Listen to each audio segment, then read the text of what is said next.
হয়েছিলেন, যারা ৭১-এর ভুল রাজনীতির কারণে এই দেশের জনগণ প্রত্যাখ্যান করেছিল, যারা জাতির সাথে বেইমানি করে ৮৬ নির্বাচনে আওয়ামী লীগের সাথে ৭৮ নির্বাচনে অংশগ্রহণ করেছিল,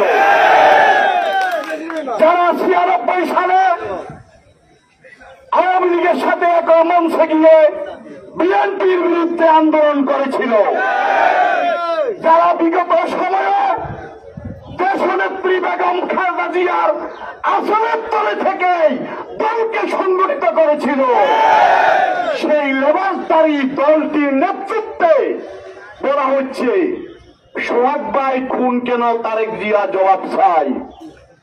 তারেক জিয়া লন্ডনে, সোহাগ খুন হয়েছে ঢাকাতে। তারেক জিয়ার কি অপরাধ? তারেক জিয়াকে জবাবদিহি করতে হবে বলেন আপনারা। সংগ্রামে উপস্থিতি, দীর্ঘ ৭০ বছর আমরা আন্দোলন করেছি একটি নির্বাচনের জন্য। ৭০ বছর মেম্বার ভোট হয় নাই, চেয়ারম্যান ভোট হয় নাই, এমপি ভোট হয় নাই। আমরা ভোটের অধিকারের জন্য আমরা ৭০ বছর আন্দোলন করে ৫ই আগস্ট খুনি শেখ হাসিনাকে তার স্বামীর কাছে আমরা পাঠিয়ে দিয়েছি।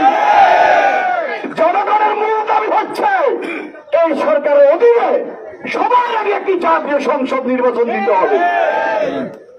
কিন্তু ওই গোষ্ঠীটি যারা ইসলামের কথা বলে টিকিট বিক্রি করে, তারা চায় না বাংলাদেশে এই মুহূর্তে নির্বাচন হোক।